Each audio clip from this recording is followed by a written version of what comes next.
From Camrose, Alberta, and the site of the new AGSI Camrose plant and facility, Craig Solberg's with us. And Craig, spring has sprung, but again it's late. What does that mean for farmers across our geography? Well, before I talk about that, I just want to showcase this beautiful new facility that we have here at Camrose. All I can say is, wow, it's sure a different world than when I started in this industry. One thing that hasn't changed, though, is when you're faced with a compressed spring, there are lots of things that you need to pay attention to. But I also want to talk about making sure that everybody is safe and looks after themselves out there, because you're going to work long hours, you're going to be in a hurry. And for our farmers and for our people, I want to make sure that safety is number one.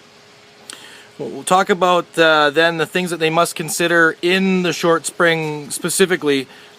Keys to pay attention to make sure that all the work you've already done ultimately sets you up for success this year.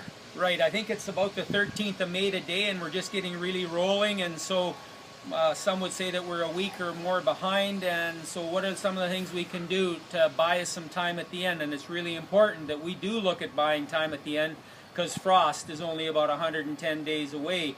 Seeding a little heavier, seeding shallow, making sure that your seed nutrient package and your seed treatment package is very strong are all critical. Speed kills, the urge to go faster. We need to make sure that we keep speed in check when we're seeding.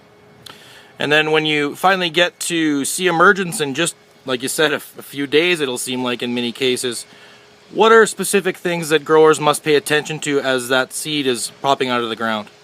Right, so what happens once the seed is in the ground is gets really critical, because the greatest potential of your seed is about the moment that you put it in the ground, and all of the things that happen after that either maintain that potential or negatively affect it as a rule. So you've got to be out there when that crop emerges, look at the root system below, dig some plants up. It's way more than just what is above the ground. Look at that root system, look at the leaves, and make sure that you have the plant population that you are aiming for. Make sure you have a healthy root system. Look for disease, look for damping off. All of those things both above and below ground that can affect you down the road. And finally, behind you, Craig, right now is a truck being loaded with fertilizer. The fertilizer story this spring has been interesting.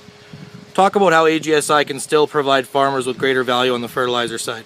Right, so there are some issues around fertilizer supply and ability to get that supply in a timely fashion. So there are lots of things that we can do once the crop is up, so that if you are compromised in any way with supply or timing, and you've had to do some things so that you can get across the acres quicker, there's no need to be in a panic and to worry a lot. There's lots of things that we can do after the crop is up, both at herbicide, fungicide timing, and many times in between, to help feed that plant, to help it survive stress that it's going to be exposed to, and to make it a healthier crop, and to offset some of the changes you may have had to make in that initial investment up front.